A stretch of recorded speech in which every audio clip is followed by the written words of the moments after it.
โอ้ลาบเลือดตอนดึกพี่น้องเอ้ยบ่าวอยู่ส่วนเราแปลงเห็ดมื้อนี้เห็ดบุญเฮือน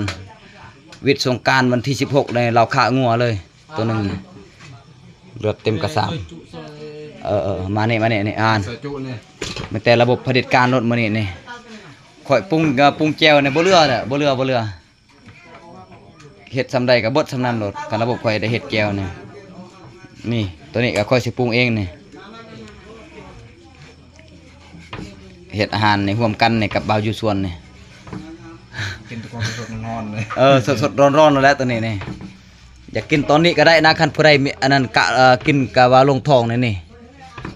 ซีนนี่ตั้งสดๆนี่ก็ปาดบ่ทันแล้วสำอยู่นอกหั่นเนาะแม่นบ่จะว่าปาดบ่ทันแล้วเนาะอันเด้ก็ปาดหั่นพวกแผนกครัวก็ยังครัว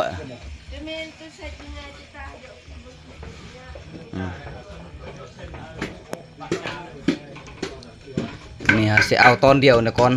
แบบยังบ่ทันใส่เกลือไปนัวนะนี่กินแซ่บๆแล้วหอมนี่ผัก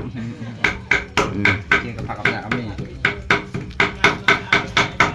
ผักหญ้าก็เต็มนะนี่เครื่องปรุงของเทศนี่แก้วนี่พอละบ่ต้องผักมันมุ่นลายแบบเคยเฮ็ดผ่านมาเด้เขาเคยกินน้ำพนวนหั่นเฮ็ดแบบสิแบบเคลื่อนๆน่ะนะคนนี้เนาะพอดีสำนั้นอันนี้เมียนเบิ่งนึงบ่แม่นงัวพันธุ์ได้พี่น้องบ้านเฮานี่งัวจีบได้บ่ได้กินได้งัวพันธุ์นี่เนาะแม่นน้องบ่าวอยู่ส่วนเนาะแม่น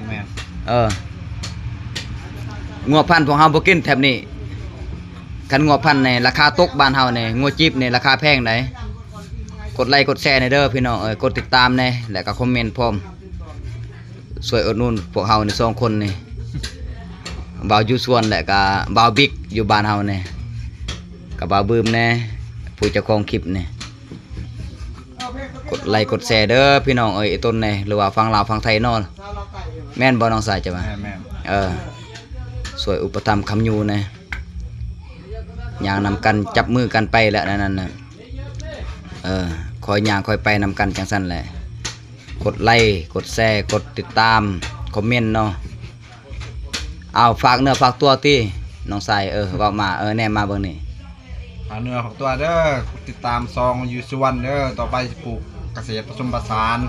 ผู้ใดสนใจก็ติดต่อได้ทางเพจนี้เฟซก็บ่าวอยู่ส่วนเนาะชื่อเนาะตัวอังกฤษเนาะตัวอังกฤษตัวยูเนาะตัวส่วนให้มันหนังสือไทยก็เฟซเพิ่นนั่นแม่นบ่น้องสายแม่นเอาโอเคสำนี้แหละ